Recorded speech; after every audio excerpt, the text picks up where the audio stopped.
Good morning, good afternoon, good evening. I'm Ray Orsini, and joined, as always, is my co-host, Mr. Matt Topper. How you doing, my friend? Doing awesome. How about you? Not too bad. Catching up here at the last minute, which is not unusual for our streams. Running a little bit We late. made it. We made it. I made it. I'll take it. I'll take it. So how was we were both in Vegas. Got to spend a little bit of time together. That's how it usually goes. Yeah. Um, how was your trip, man? I had a really good time. I hadn't been in Vegas in quite a long time. Like everyone else, got almost no sleep. Um, Spent some time hanging out at the casino. Just met some real people. Saw people that I haven't seen in quite a while. And once I made it there, it was pretty relaxing. I'm sure I told you about my departure flight problems, and hmm man, There's it always was something, right? yeah, it was not good. I think not just me though. I think from talking, almost everyone had some kind of issue coming in. It seemed like there were problems all over the place, but all Yeah. good, man. I had a great time, and now we get to recover. That we do. I got home Friday night around 10:30. I was supposed to leave at 11:30 in the morning. That got delayed till about 2:30 is when we finally took off. But for anybody that hasn't noticed this while traveling, they don't go their top speed when they're flying. They kind of take it pretty leisurely, and the whole point is to save on gas. But they can absolutely book it if they want to, when they Yeah, want to catch up. And that 5 hour and 10 minute flight turned into like a 4 hour and 15 minute flight. nice, Um, nice. yeah, so it wasn't bad. It wasn't bad at all.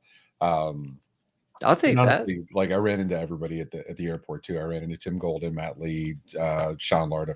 Like everybody and their mother was there. We were all delayed, so it wasn't too bad. Sean was hanging out with me for a bit, so he must have gone back to the other terminal. I think he took a different airline. Oh yeah, Um, yeah. It was a different airline. I didn't even realize I was on the same plane as Simon until we were oh, departing. We were nice. like deboarding the plane back in Miami. We're like, oh yeah, there he is. Yeah. So what are you gonna do? But no, it wasn't bad. I had a great time. Honestly, I was a little worried for being such a Vegas is an enormous city. Even the hotels are enormous. They're little cities, and I hadn't been there like you. I hadn't been there since 2005. Uh, Mm-hmm. so the last time I was there, it was literally just the strip, right? Like the Stratosphere had just been built. So I think that was like the first thing we went to off strip. And I remember like going on a taxi, and the minute we deviated from the streets, it was like it got real shady real quick. Uh, yeah. so like there were cop cars in the corners, and there was all this stuff.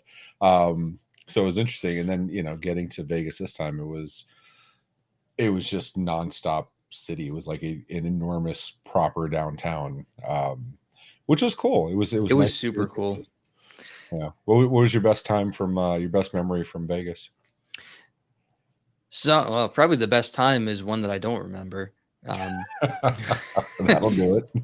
I will say I had a blast going on my early morning run the first day, just going to see all the hotels, and it was a very different kind of run, right? I went with my phone and stopped maybe every quarter mile or so to take a picture or something. It wasn't really a training run; it was just kind of seeing the Yeah. city, and it's such a different vibe when there's nobody on the street and everyone. A couple people doing the walk of shame. I did see some of those, carrying the shoes in one hand, purse in the other, kind Always. of deal.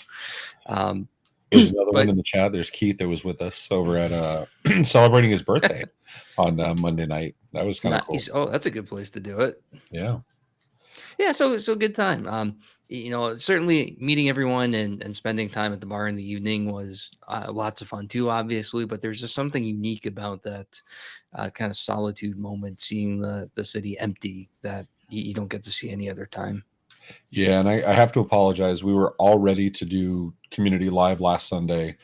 Topper was absolutely ready to do it because you hadn't traveled yet. You were still home at that point, right? Yes, Um, yes. and so we arrived. I was like getting in super early, so we arrived Sunday. I want to say it was 10:30 when we got in the airport, when we got to Vegas. And so, we had requested early check-in, and I figured I wouldn't have a room immediately, but you're supposed to get rooms between 3 and 4, so I figured I'd be fine for community live, or I figured I'd find a quiet spot. Well, that's the mistake. That second part, not going to happen anywhere. Not a chance. It went all over. It was insane all over the place, and I didn't end up getting a room till like 5:30, so we had to cancel last week. So I apologize. Um, was Matt making fun of one of those of us who could not afford a room? Not only did Keith have a room in at the Venetian, well, we all stayed. I think we all of us stayed in the Palazzo Tower, uh, Yeah. and we all had room. Somehow Keith got an upgrade. So Somehow, yeah, like every time he goes anywhere. exactly. I mean, they just recognize, like, I guess he has an extra A in his AARP membership. I don't know. I don't know. But whatchamacallit, yeah, of course Keith had his room in his space. And whatchamacallit, but the rooms were massive to begin with. I can't even imagine like what the suites were. I walked in the room and I'm thinking, this is awesome and totally unnecessary because I'm coming Oh here at yeah. the end of the night, collapsing into bed, and that's it. And the way this was going, I don't know about you, I was getting maybe 3 hours of sleep a night anyway, so it really didn't matter. It's funny, my Whoop was showing me, it's like it was the night before, and I got decent sleep that first Sunday night, which is exactly why I go early because I'm old. So I need to prepare. And I had a good 7.5 hours sleep on Sunday, and then it was 2.5 to 3 hours every day in between Yeah. until finally Friday night or Thursday night. Thursday night, I crashed. I couldn't hang. You look at Um, those metrics, just a massive nosedive, right? I think I told you I had, training readiness one the next day. Like I didn't know it could go yeah. that low. Right. And then, finally Saturday, I basically vegged all Saturday, and it was like, oh, you're good. You're ready to go. And it was like, okay, Nice, but I'm going to sleep nice. in a little bit more. Yeah. Yeah, it's good. It's good to have the extra weekend to kind of recover from this. And I bet Monday's even going to be rough for some of Oh, yeah. us. Well, I start my regular workouts on Monday. So that I'm not looking forward to that at all. Good luck. That's going to be fun. Yeah. But I know I was giving you crap because it was supposed to be the 6 a.m. run that Slagle got up early for, even though he'd been up all night before. John Harden, also an avid runner like yourself, was supposed to go, and somehow it turned into Slagle by himself. Like, Yeah. So the big takeaway from that is John and I should have included Jason in the group text where we decided we weren't going the next morning and that he wouldn't have been the only one. I think the message was something like, yeah, no way, sent at like 2 in the morning. yeah, yeah, I can imagine. I don't know how you guys do it. Like, I did the gym while I was at the hotel, and even that, I was on the struggle bus for sure. Like, Yeah, no freaking more question. power to you, man, for doing it. When the conferences come around, I do like running in new places, so I make sure to be able to do one. And after Mhm. that, it just all goes out the window. The dieting goes out the window, the workouts go out the window. And if I get another run in, so much the better. But Oh yeah. it's tough. It is, yeah. This was the first trip. I'll be honest. This is the first trip I've ever taken where I actually hit the gym. But Slagle and I did record wins and losses, and the whole plan was to record some of it in the gym and some of it in my room, and we did that. So the hell if I was going to miss like at least that gym session before we recorded wins and losses. I was not going to go with Slagle and be like, oh yeah, I didn't do it. So Exactly. It's as important to be seen working out as it is to actually do the workout. that's why I take the camera everywhere. But I don't think the people here want to hear about our Vegas trip. Although it was ChannelCon, it wasn't just Vegas. It was CompTIA ChannelCon. Tons of great learning sessions. Tons of great. There was a vendor fair. I'll be honest, we don't go for it for like new leads. That's not why we attend. We go for the sessions and for the networking. I sat on some councils and stuff like that. I did a panel. You came with your beanbag crew and We watched it did. through We did. myself. We crashed it. It was pretty awesome.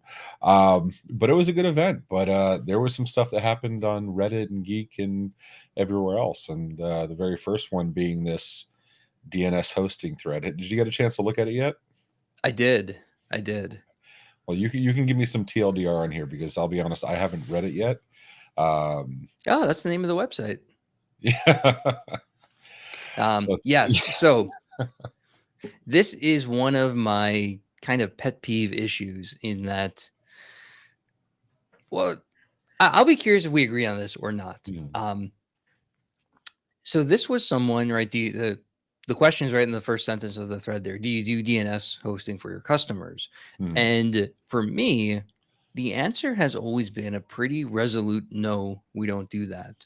And the reason is not just for this specifically, but in general, I'm a strong believer in that this stuff truly really belongs to the client. And I don't like the idea of us transferring the domain to ourselves or doing any kind of ownership or management of it. Maybe we would change NS records, but for honestly most clients it's fine, just leave it at the registrar. We're not using like external DNS providers anyway. And so I was curious if you share that view. Do you ever host DNS for your customers? What else do you see? So that's what made me think of it. We have this thing like I don't want to be I don't even want to have the ability to hold your stuff hostage as a client, right? It's your stuff. Right. I'm just here to manage them for you. Give me the creds. Hopefully, it's a provider that you can make multiple admin accounts or delegate access in some way. We would probably transfer it if that's not the case, but still in the client's name. And Yeah. and this is an issue I've heard multiple opinions on. So I'd like to hear yours now that I've Yeah, no, spent 10 I minutes. completely get that. I mean, I hear that quite a bit. I've heard that over the years, and you can argue that way with password managers, right? We've heard both sides of the coin when MSPs say, "I do want to offer a password manager. I don't want to be responsible if something happens." Um, it's one of those, it's half a dozen of one, six of the other kind of thing. Um, I never like to put myself in a place where I have absolute control of the clients, where the client has no recourse should the relationship sour. Now, Yes. thankfully, this was thanks to ICANN back in the day. Um, you know, at least with the registrar side, they had the convention of, the billing contact, technical contact, admin contact, and I always forget the fourth one. Um, so you have that on the register side. You could say your MSP is your technical contact versus, and they can keep admin, and they can always kick you off if you want. And if you're doing registrar separate from, or even if you're not, there's plenty of multi-tenant registrar options out there. Um, Right. there Right. was nothing I used back in the day. I requested that we had access to their DNS. I didn't care about hosting the DNS back in my MSP days. Now with Cloudflare, Cloudflare being probably the best multi-tenant I've seen when it comes to that, when it comes to DNS anyway. No, Um, agreed. you can absolutely give the client access to their own accounts, and you still have access for yourself to their DNS. I like that convention because how many times have you been there and been bitten by a web designer that changed MX records because We just they don't moved even it know how to to the spell new MX hosting records. provider. Yeah, exactly. It's more about not that I want to have that control, it's more about I don't want the web hosting provider to have control of it. Yeah. What's up, Etop? What's up, BJ? He got to come out with us to whatchamacallit, to Vegas as well, and he brought Brandon, aka Left of Boom, John Hammond. Um, let's see, what's Keith say? Keith says, because I'm curious, BJ, we're talking about, do you host DNS for your clients? Uh, Matt was in the camp of not. I was in the. We didn't, only because they didn't have good options that I liked at the time. Today I would, with the convention, with the caveat that the client has access to it. Yeah. Um, yeah. Yeah. I mean, it's not. So I should say I never charged for this. It wasn't one of those. It was one of those penny things I couldn't care less for. It's like DNS registration. We just throw that in. Would it cost me $9 a year? It wasn't Yeah. that big of a It's deal. trivial. It wasn't one of those. There you go. BJ says, yeah, he does. Exactly the reason I said, because we don't want the web dev screwing up DNS. You guys coordinated that. Or it's Well, just such a universal issue. I think it's happened to all of us. oh, absolutely. And see, like that's one of those things too, right? Because it's not DNS. I hate to say it, DNS back when I started MSPing was really your A records, some C names for your www, some MX records. That's basically it. I mean, you added email filtering if you didn't do API based or whatever over the years, but like Link wasn't set up a bunch of places. Cisco Unity wasn't set up using DNS Yeah. records Yeah. at the global level, right? At the publicly available level. Nowadays, you register you add Microsoft 365 and you say, here's my registrar, and it adds in a million serve records and MX records and a ton of other things. Yeah. Um, Right. And everything uses text records for verification now. everything. So there's enough use cases where if the MSP didn't have access today to do stuff, I could see it as breaking for the client. Yeah. And Um, I agree. You definitely need access to it. Um, I think for me, it's simply making sure that the owner, so to speak, is the client, right? Whatever definition that is in the registrar you're using, that it belongs to the client and they're giving you access to it, is yeah, how I would describe it. yeah. I think as long as we had access, that's definitely not a hill I'd care to die on, because whatever, it's low hanging fruit. It's more about educating the client. I feel like it depends on the end company. Some just want you to take care of everything so they don't screw it up. That's the most ideal thing, I would think, with the MSP clients. But yeah, too many chefs in the kitchen can definitely bite you in the ass. Yeah, that's a good point, Unfortunately. Keith. There definitely has to be a conversation about, we're giving you access. Here's why: because we don't want you to be in a bad spot if we go out of business or hit by the bus problem. But there's a conversation about responsibility with that too, right? It's not just um, you almost think of that as a break glass account for the Mhm. customer, and don't touch this. It's here if I'm in Vegas and get hit by a limo or something. Speaking of stuff going bad, our next topic is exactly what happens when something goes bad. Not only did it go bad, hold on, let me switch tabs here. Not only did it go bad, but client doesn't want to pay when it's time to bring stuff back up. Um, I have a feeling you and I are going to have similar points of view on this one, just from the type of MSPs we ran. Client doesn't want to pay recovery services. We provide a software with services where client pays monthly fee for the license, and all engineering services are for an hourly fee. So it's already not traditional ACE as it is. Last week, client rendered their installation inaccessible by installing additional software and asked us to recover the system, denying alternative of fresh install and subsequent data migration, which we had quoted previously. The systems had been restored all right, but now the customer claims he did not order the recovery, but was merely asking us to fix the issue, which they now claim is our responsibility. How do we proceed? Okay, so we got some blame game. We have some, we told you this was going to happen, and then some miscommunication of possibly of what the client wanted and what the MSP eventually did. Um, Yikes. what do you want to attack there first? Just communication disaster all over. Okay. So let's do the easy part first. Okay. The easy part is, during the actual issue, forget about all of this and just fix the problem. And it seems that happened. It's not entirely clear, but I think um, if you're talking about billing and recovery, and unless you're talking about like buying hardware or something, but if you're just talking about time and like service cost, then just put that off to the side and deal with that later, is Yeah. the first takeaway from this. So you so that's a catch 22 though, right? Like I personally I agree with you. My focus when an incident, and this is we I mean this goes back to the police department days. I can't take credit for just coming up on my own. It was solve the problem first, or solve the Yeah. symptoms first, determine root cause and all that stuff after the fact. Um, and in this case, client is down, get client up. Yeah. Now, with that said, it takes I'm a firm believer in not making your emergency my emergency if you failed to plan, or you create it on your own. Um, in these cases, I would absolutely still say, especially in this kind of arrangement where it's you're charging hourly or there's any potential for surprise, that's all of a 20-second conversation. We're going to remediate this. This is our plan of action. Remember, everything is hourly. Please confirm so we can get started. Yeah. Mhm. And at that point, if the client doesn't want to respond or the client wants to delay, that's on them. I mean, I have all the empathy in the world, but if the client doesn't want to, they want to sit there and delay remediation because they're figuring out if they want to pay or not. That's not on the MSP at that point. You know what I mean? It's not. I don't know. At least that's my. Am I being too hard? You're not being too hard. I think you're properly looking at it from the business context, right? And I'm sometimes taking the tech context, which is, look, we'll deal with the.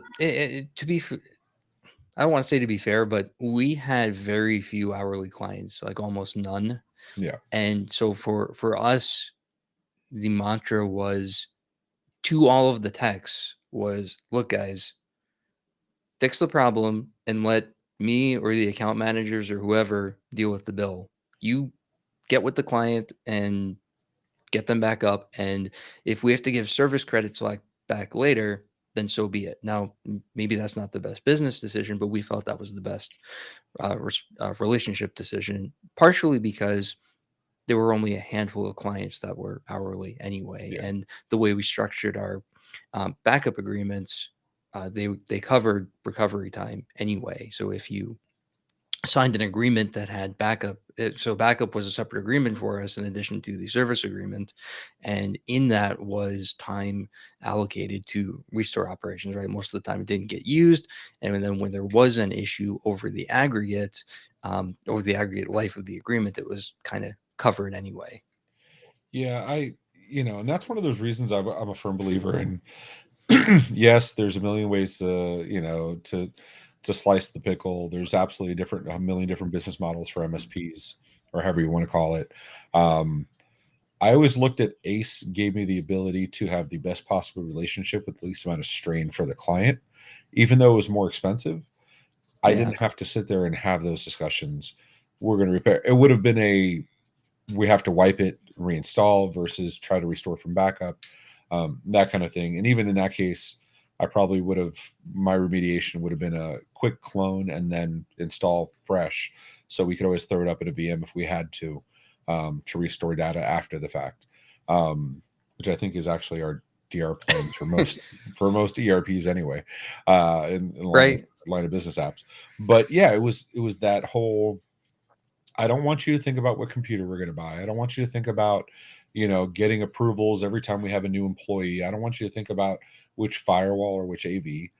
The relationship is we got it, and we're charging Yeah, X, and we'd have every year we'd have a conversation. This is because the third or fourth quarter, that quarterly planning was all about the budget for the following year. So we have X amount of PCs that are going to age out. We have X amount of UPSs and either batteries replaced.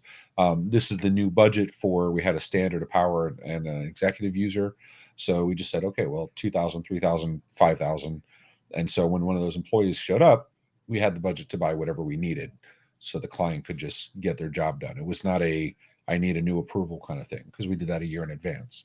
Um, and everything was built to make life easy for the client, right. which in the end makes life easy for the MSP, because you don't got to worry about this stuff when it's going down. No, I agree. It's another argument for however you structure your recovery services, whether that's in the agreement, whether it's an add-on, whatever.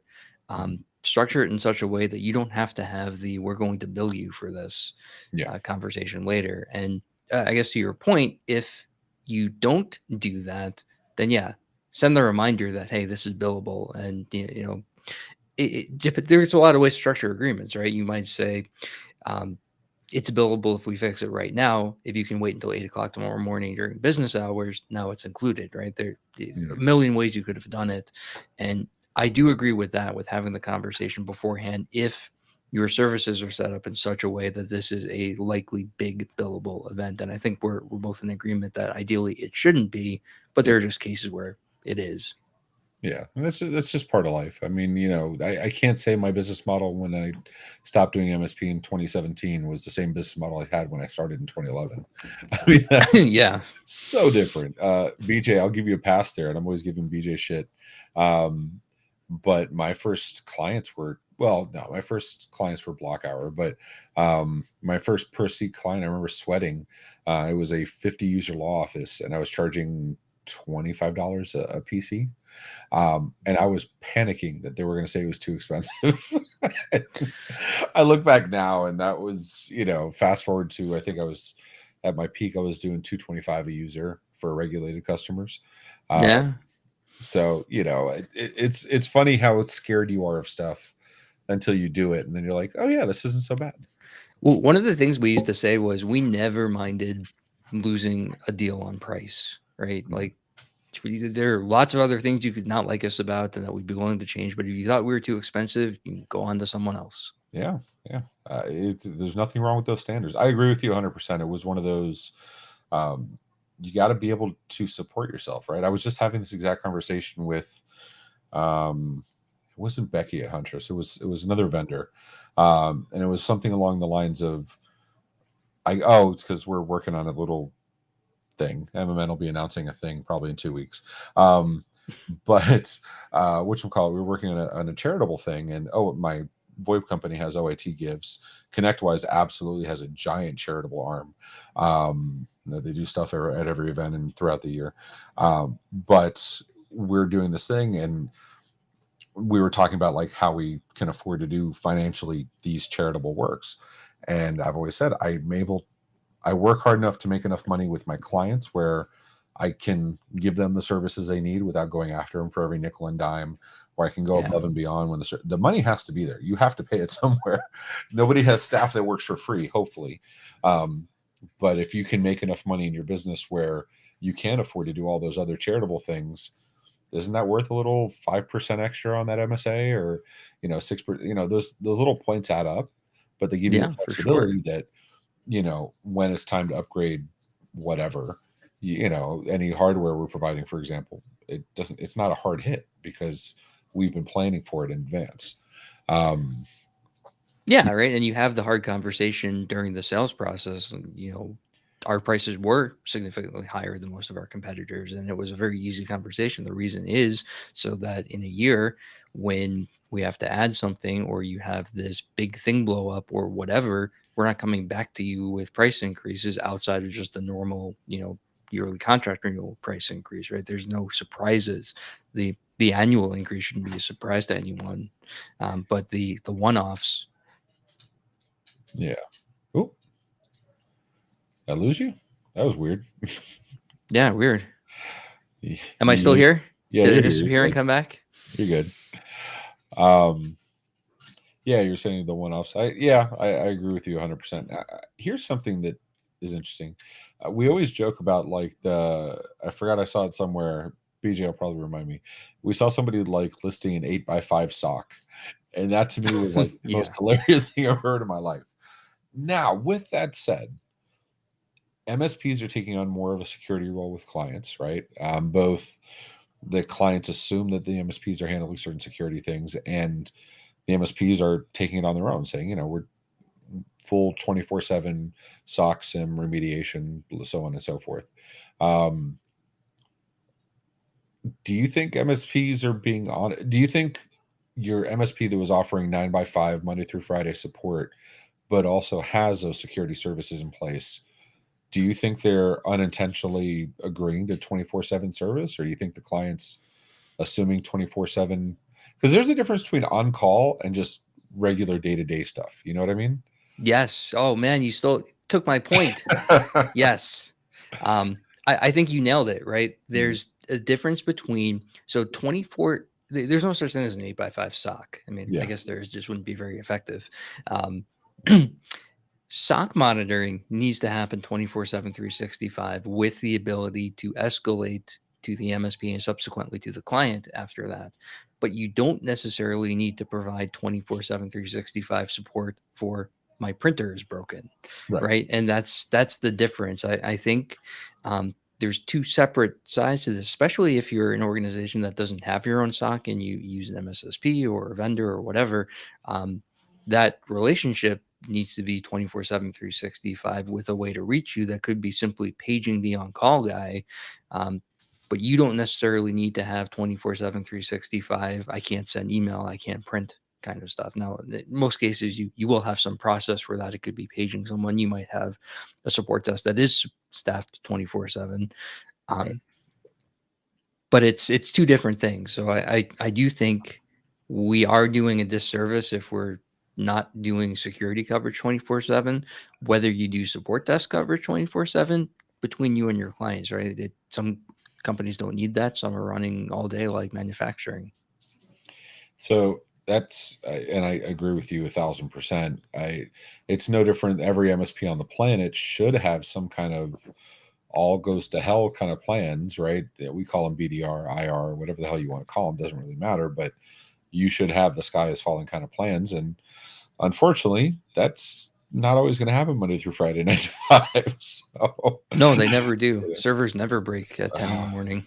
well, the Kaseya breach, right? That was 4th of July weekend. That was just before 4th of July weekend. That's probably the most the widely known. We were all planning to take a nice, relaxing Yeah. vacation, long weekend, and the IT world ended. And I know Print Nightmare and Log4j, they didn't have any compassion for our weekends either. So No, heck, Print Nightmare is still not be fixed. I feel like we're going to wake up any minute now and hear about a new variation. I feel like that just like it kept going every month and every month, and there was any fix there was made it 10 times worse, and then people just stopped talking about it. So like I don't know if it was ever actually remediated, because I don't think I ever actually reported on any kind of final remediation for it. But yeah. Yeah, So that was a bad one. okay, so this is what job technology is talking about. This is what I'm talking about when I say that assumptive care, that you don't say you do it, but the client assumes you do it. And many times, more often than not, it's due to our actions that create that assumption. So I'm going to go ahead and go contrary to my friend here. So this 24/7 service, he doesn't offer it, but if the call comes in, he answers it. That's creating precedent. Yes. At minimum, that's creating irritation if they call. Now, of course, I'm making a grand assumptions for his clientele, but I can say in my cases, anytime I did something above and beyond what I thought was normal, just picking up the extra call or doing whatever, that became the client's assumption that's normal going forward. So even if they're thankful you answered at 9 p.m., the next time you don't, I guarantee you there's going to be some irritation on the client's end. Yeah, you do offer it based on the comment there, Yeah. even if it's not in fact, what the comment says is, "I offer this and don't get paid for it." Yeah, that's exactly right. That's the see, I like this. Last week or not last week, the week before, you were taking the nice route on some of these messages, and now you're taking the hard stance. I like So we just this. gotta find the happy medium next week. Yeah. Yeah, there we go. We'll bring in Ash or Calvin next week, or Kyle, and it'll get back down to normal happy medium. Um Here we Well, go. what's interesting though with that is the one-off thing does work if you have a very long-standing relationship with the client. If you've worked with someone for years, then there's enough precedent to know that this really is a one-off favor you're doing me. Um, So in those cases, yes, it can be appreciated. In fact, I've gotten like gifts from clients. Thank you. They send me something like really awesome. Like, one time I spent my entire New Year's Eve fixing some SQL 2003 install on the phone with Microsoft. They were very appreciative of that one, but it was a one-off, right? We worked with them for a very long time, and they don't expect that. They were happy that we were able to do it. If you start with that from the beginning, though, they don't know anything else. Yeah. So, okay, hold on. This is where I'm going to get my soapbox and. All right. All right. So I don't believe 24/7 8x5 has anything to do with what you're charging at all. It has to do with the expectations you're setting, either in contractual agreement, in pre-contract sales, in those conversations, or in post-contract activities and behaviors. Either way, those are the things that set up, do we offer the service or not? Because I guarantee you, I've been in those court battles, not thankfully not as a defendant, but I've been in those court battles where you have set up precedent by offering certain levels of service, and then it became an understanding of you would continue to receive that, whether it was written in writing or not, because many times the contract Yeah. doesn't specifically call out what you don't do, right? That's we're talking whitelist versus blacklist. It becomes very iffy in there. You can't include everything you don't do. It would be a 200-page contract. But by doing stuff that's not in the contract, now you're saying I do this. And maybe that's something we'll get Brad Gross on once, because he was over in Vegas too. Um, Yeah. but I guarantee you he has opinions on this subject. Yeah, Um, we shouldn't speculate on it, but that is a good point, right? yeah. I'll just leave it at that. It's a good point. I don't even want to start giving legal opinions. Let's get an No, attorney yeah, on. yeah, And that it's goes for everyone, right? Like ask 100%. an attorney and ask your attorney, by the way, not Right. just any attorney you find Don't on do the the internet. internet thing. I went to WebMD and now I have lupus. So, well, because your attorney's going to know this is one of those my market is different things, which I hate. But it absolutely going to be particular to your contract, your clients, your business. So Right. And hopefully your attorney wrote the contract in the first place so he can answer what the potential issues are with it. 100%, 100%. Um, I do agree with this though. Offer more, charge more, as far as giving them a high, whatchamacallit, high level experience. You can absolutely charge more for, no question. Uh, Yeah. but going back to Keith's comment of who charges more, Mercedes Benz or Kia, or who's more profitable, McDonald's. McDonald's is more profitable than both combined. So It's it's just not a, but yeah. it's setting the expectations. You're going to McDonald's for a quick and dirty. I want a sandwich. I want that. Arguably, when it works, they have one of the best soft serves. Um, you know, what you're getting when you go there. You don't go there asking for a Whopper, right? And they deliver what the ask is, and I think that's why they're ultimately profitable. That and the efficiency. Yes. You Um, you nailed it. Decide what you want to be. yeah, And that can be a boutique, high level of service kind of organization, or it could be churning through selling PCs and doing literally nothing else. yeah, And either one can be profitable. 100%. Just how you want to slice that bacon. I don't know. I'm on a food. I was doing food prep before we started here, so I'm on a food kick. You're right. So Um, did we just distill that entire thing down to um, one of the most common things that you could say in the industry, which is clearly set expectations? so you're saying that simple little line could save you so much heartache in running an MSP? Is that what we're trying to say here? It definitely could save you some time listening to our previous discussion. Yeah, that's true. And I'm looking here, and I wonder how many of these threads could be answered by just set the expectation properly. Right. Um, oh, we got security stuff, choosing a hardware firewall. Okay, so I take it back. Not very many. I could have done this. Boss asked me to be in charge of a new LOB, wants me to design it, implement it, then support it. Asked me to give him a number. Ooh, those are the scary Oh ones. man. Those are the ones that I may want to go running from. What Um, is that? let's Like, see how bad this is. I may have lost it. There we go. Boss asked me to implement new line of business. Basically, this is your show. Give me how much. But how where's the much to buy requirements? it? Yeah, like it sounds like a software was already, or is he picking the line of business app? Oh, okay. So it's an off the shelf thing, like maybe an ERP that needs a lot of customization. Well, it could be, right. Like it could be absolutely be a Dynamics and build from scratch, or a Power Apps built from scratch. Um, which I'm really hoping that's not the case, because that would be really screwed. Um, okay, so he has three. Okay, it could be an internal platform too. Okay, so this is third project. First was documentation, password management, meaning Hoodoo, IT Glue, Passportal, one of those. Second was a brand new PSA. Third was an RMM tool, and now it's automation workflow tool. Okay.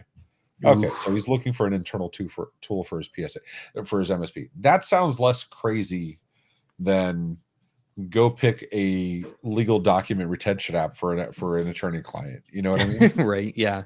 Okay, so he has It experience it doesn't doing. sound good though. No, it doesn't sound good, but at least this is taking. It sounds like he's taking from the experiences that tech already has, and saying, "Let's give you another opportunity along that vein."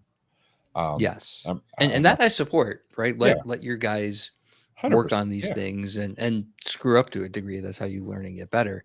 The give me a number part is the part that's really the head scratcher. yeah. Like what Well, so at least on my end, so this is something that my core services engineering team would handle. That's our internal platform ops, that kind of fun stuff.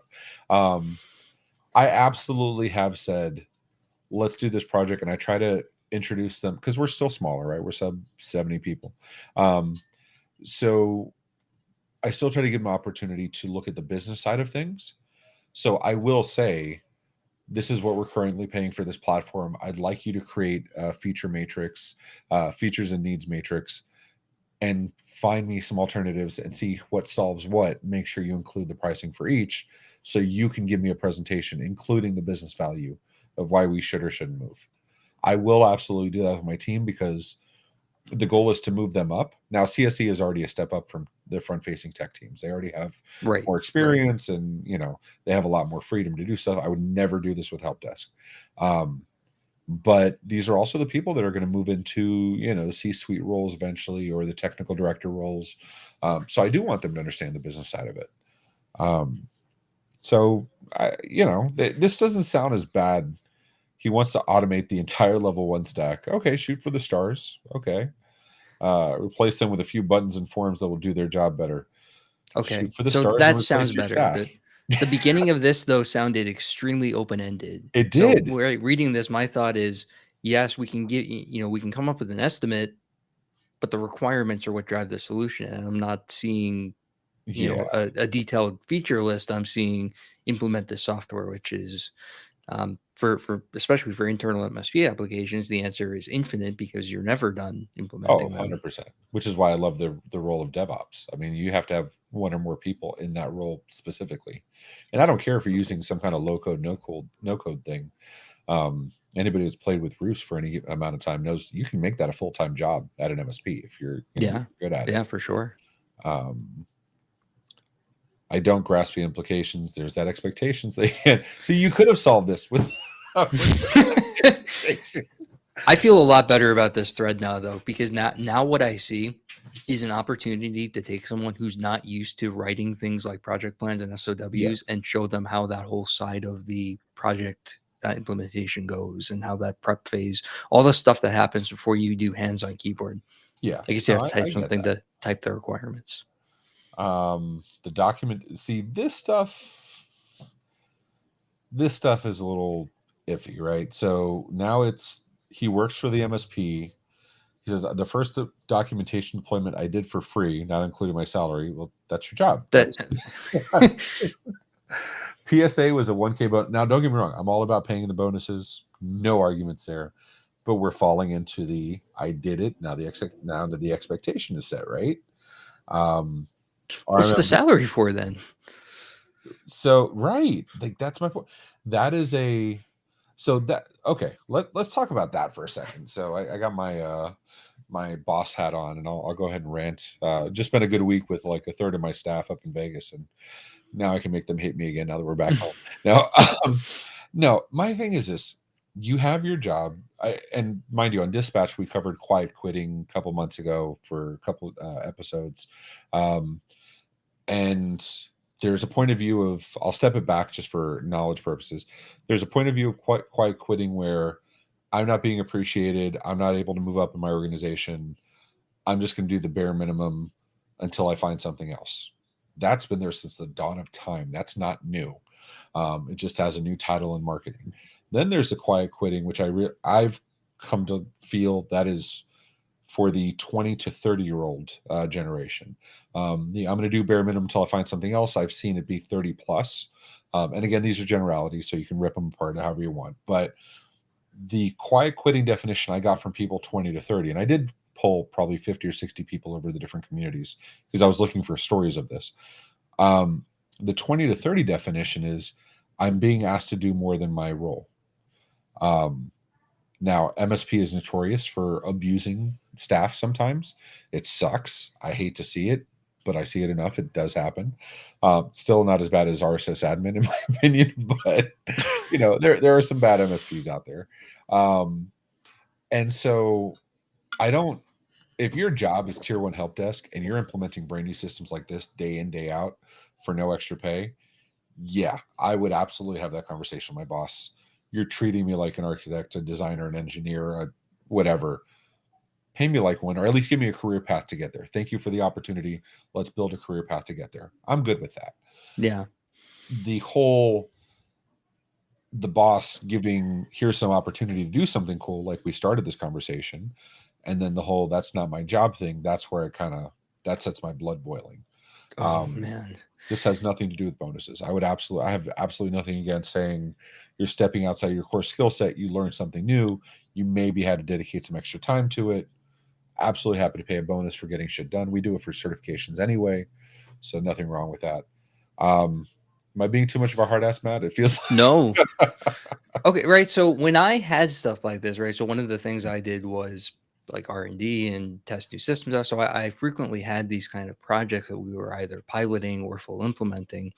And when I went to the level one or support desk guys and say, "Hey, I'm working on this. I need someone to help test and work on this," it wasn't ever, "How much am I going to get paid?" The response was like, "We had 5 people who wanted to do it, and we only needed one."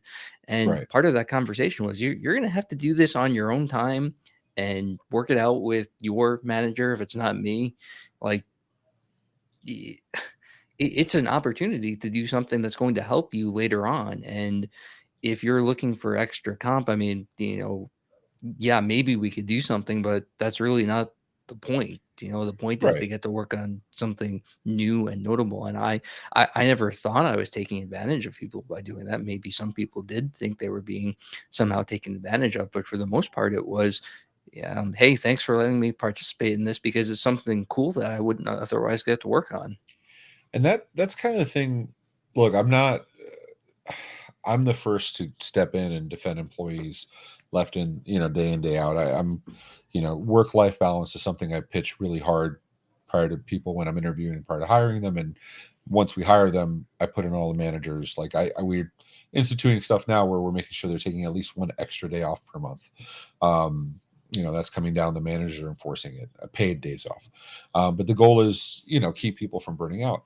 So I'm the first to defend employees. Let me just say that I'm absolutely pro employee. At the same time, though, I'm a pragmatist. If I'm taking a junior employee to implement a new, let's say PSA, for example, A, they don't have the experience to do it before. B, I'm relying on they're going to do the research to get the information they have. And C, even with all the right things in place, they're going to be slower than if you hired somebody else to do it, right? Either the PSA Mhm. vendor or a third party consultant or whatever, somebody experienced at it. So you are building up internal skill set with your staff. That's the give, right? Or that's the get for me. I'm building up their skill set.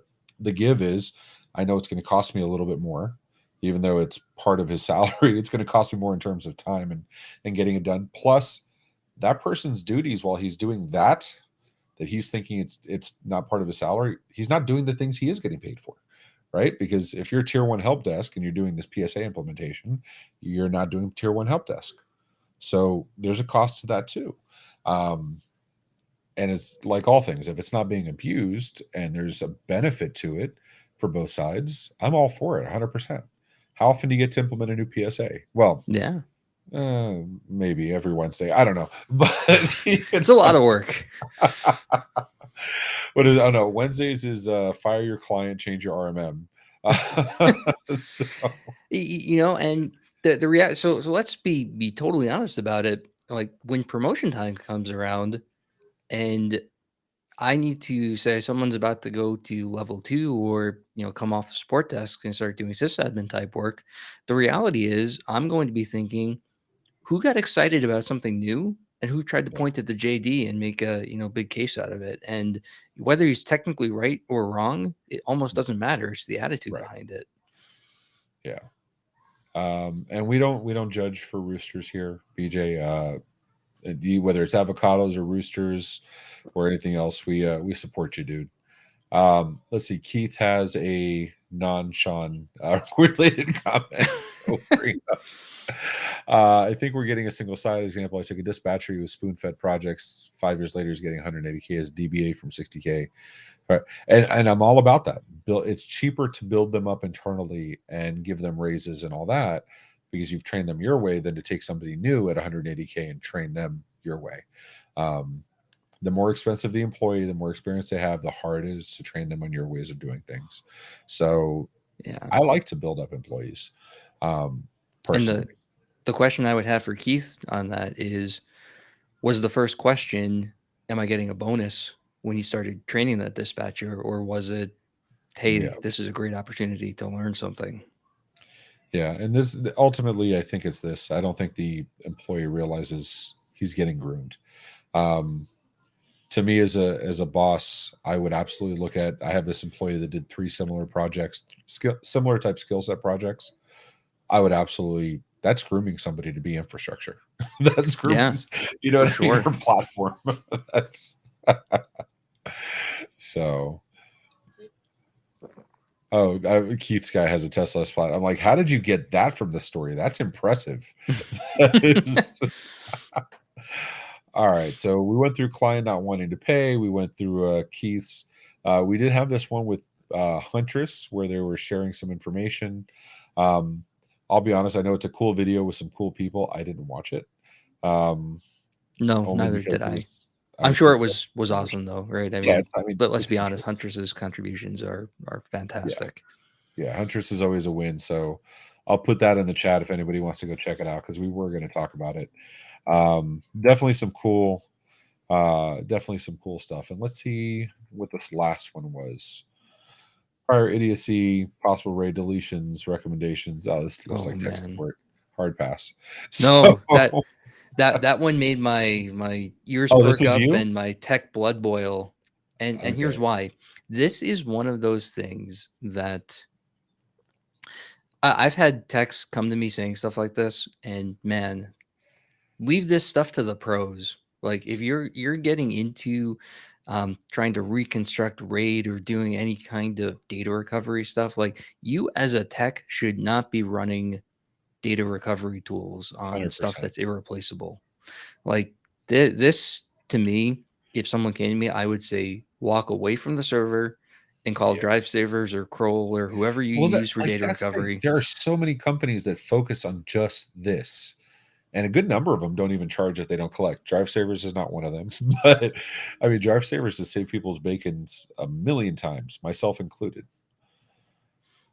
Yeah, I just thought I wanted to highlight this because I've seen this question asked before, and maybe there's a case where it's like a dev server or something and you don't really care that much if you recover it, but if it's truly irreplaceable business critical data, then that's the reason that data recovery pros exist. Yeah, no argument there. Raid is not backup. Please, for the love of God, Raid is not backup. I speaking of stuff that comes up way too often, I think I'm gonna have Simon start collating how many new PSA, how many new RMM threads there are each week, and we can make that a kind of a guessing game how many of those threads there were. So, but I'm not going to say it because last time you jinxed it, we were talking about Right. how there wasn't not anything, and it came up like within minutes. It was impressive. Um, if your employee has a career path, then they know their lane to stay in. They know when to escalate to the right person. Um, I agree with each one of those things individually. As far as their correlation, it's up to interpretation. But I definitely believe in having a career path and OKRs and the employee to know what is their core accountability set and what is above and beyond. Yeah. Um, so they can appreciate themselves also, right? It's one thing to say, you implement a new PSA and your job is doing exactly that. Yay. But if you're a automation engineer and you just deployed out, the new PSA, you're stretching outside your core skill set. Awesome. Great for you, you know? Yeah. Um, He 100%. does raise a good point in that, we were talking about from the boss's perspective before, and um, we may be doing ourselves and our employees a disservice if we're finding out that they're interested in that kind of stuff only when the project comes up, right? There should Yeah. ideally be conversations outside of that that we know that they're looking to do that kind of work, and now here's a chance to get them some of it. Yeah. No, I absolutely. That's one of those things I ask people, if you walk in and you could define what your day was going to be, what would you do? Like, forget your duties. What would you want to do? And, we try to find ways to get them to work in there. Um, but career development actually could be a whole topic for a whole other episode since we're right at time. Yeah. Um, but Matt, thanks so much. It was fun hanging out with you this past week. Definitely appreciate the beanbag support. I know it was for Vicky, but I appreciate you guys showing up anyway at the panel. And yeah, man. You got anything cool coming up now that you're back home? Nothing, nothing too crazy. Just relaxing, or quote unquote relaxing, and unwinding for a little bit. So nothing totally out there. A lot of content came up, ideas came up from this conference, from discussions with people. So we'll be working on some of that. Uh, just had a great time, and trying to now take stock of everything that we learned and start writing everything down before I forget everything. There was so much to learn. Um, I took multiple notebooks because it was like nonstop. I keep OneNote like right on my home screen on my phone, and I try to put everything in there. And there was just so much going on; it was impossible. Um, yeah, Keith's got like 6 books to read. I do too, actually. I got a bunch. Yeah. Yeah, thing. But they're Uh, at the end of a list, right? The book to yeah, read list is already a mile long. 100%. All right. Well, Matt, thanks so much, dude. I appreciate you. Let's see what we got coming up because we do have some upcoming things. We have 38 at 38 came out 2 days ago. Check that out. MSP Community Live right now just happened. AI Roundup will be out on the 9th at 7 p.m. Best 15 minutes of AI you could possibly spend. And then Tuesdays and Fridays, Mr. Tony Francisco and myself doing the MSP Dispatch here on the MSP Media Network. Matt, thanks so much. Actually, it looks like a quiet week for me, which I'm very much looking forward to. Nice. But until next time, thanks everybody. Take care of yourselves and each other. Thanks. Bye.